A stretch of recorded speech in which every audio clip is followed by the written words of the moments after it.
Hi ಎಲ್ಲರಿಗೂ ನಮಸ್ಕಾರ. ಮೊದಲ ಅಡಿಗೆ ಚಾನಲ್ಗೆ ಸ್ವಾಗತ. ನೋಡಿ, ಇವತ್ತಿನ ರೆಸಿಪಿ ಬಂದು ರಸಂ ಮಾಡುವ ವಿಧಾನ ತೋರಿಸ್ಕೊಡ್ತಾ ಇದ್ದೀನಿ. ತುಂಬಾ ಸುಲಭವಾಗುತ್ತೆ ಫ್ರೆಂಡ್ಸ್. 2 ನಿಮಿಷ ಸಾಕು ಮಾಡೋದಕ್ಕೆ.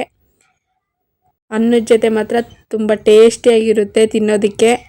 ಹಾಗೆ ಬೇಕಿದ್ರೂ ಕುಡಿಬೋದು. ಹಾಗಾದರೆ ಹೇಗೆ ಮಾಡೋದು ಅಂತ ತೋರಿಸ್ಕೊಡ್ತೀನಿ ಬನ್ನಿ.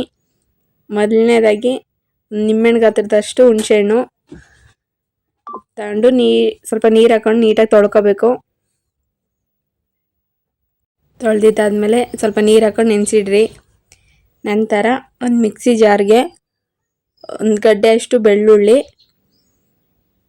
ನಂತರ ಒಂದು 4 ಒಣಗಿರೋ ಅಂಥ ಮೆಣಸಿನ್ಕಾಯಿ, ನೀವು ಖಾರಕ್ಕೆ ತಕ್ಕಷ್ಟು ಹಾಕ್ಕೊಳ್ಳಿ ಫ್ರೆಂಡ್ಸ್.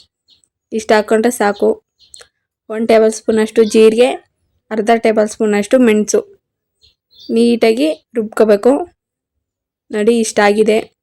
ಈ ಥರ ಇದ್ದರೆ ಸಾಕು. ಈಗ ಮತ್ತೊಂದು ಪಾತ್ರೆಗೆ 2 ಟೇಬಲ್ ಸ್ಪೂನಷ್ಟು ಎಣ್ಣೆ ಚೆನ್ನಾಗಿ ಕಾದಿದ್ದಾದಮೇಲೆ ಸಾಸಿವೆ, ನಂತರ ಜೀರಿಗೆ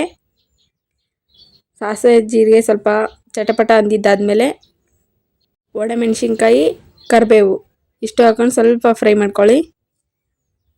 ನಂತರ ಆಗಲೇ ರುಬ್ಬಿಟ್ಟಿದ್ವಲ್ಲ ಜೀರಿಗೆ, ಮೆಣಸು, ಒಣಮೆಣಸಿನ್ಕಾಯಿ, ಬೆಳ್ಳುಳ್ಳಿ ರುಬ್ಬಿಟ್ಟಿದ್ವಲ್ಲ ಅದನ್ನು ಹಾಕ್ಕೊಳ್ತಾ ಇದ್ದೀನಿ. ಹಾಕ್ಕೊಂಡು ಒಂದೇ 1 ನಿಮಿಷ ಹಾಗೆ ಫ್ರೈ ಮಾಡ್ಕೊಳ್ಳಿ. ಚೆನ್ನಾಗಿರುತ್ತೆ ಫ್ರೆಂಡ್ಸ್. ಈ ಥರ ಮಾಡೋದ್ರಿಂದ ಟೇಸ್ಟ್ ಮಾತ್ರ ಸಖತ್ತಾಗಿರುತ್ತೆ. ನೋಡಿ, 1 ನಿಮಿಷ ಫ್ರೈ ಆಗಿದ್ದಾದಮೇಲೆ ಈಗ ನೀರು ಹಾಕ್ಕೊಳ್ತಾ ಇದ್ದೀನಿ. ಜಾರಿಗೆ ಸ್ವಲ್ಪ ನೀರು ಹಾಕ್ಕೊಂಡು ತೊಳೆದು ಹಾಕ್ಕೊಳ್ತಾ ಇದ್ದೀನಿ. ನಂತರ ಹುಣಸೆ ಹುಳಿ ಹಾಕ್ಕೊಳ್ತಾ ಇದ್ದೀನಿ.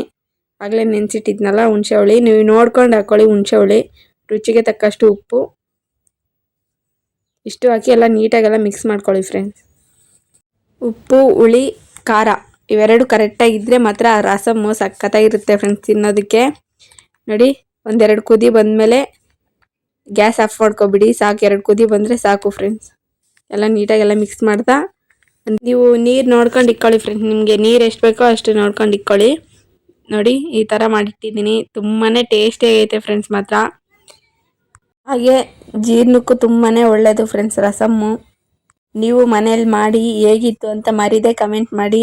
ಯಾರಾದರೂ ನಮ್ಮ ಚಾನಲ್ ಹೊಸ್ದಾಗಿ ನೋಡ್ತಿದ್ರೆ ಪ್ಲೀಸ್ ಸಬ್ಸ್ಕ್ರೈಬ್ ಮಾಡ್ಕೊಳ್ಳಿ ಫ್ರೆಂಡ್ಸ್.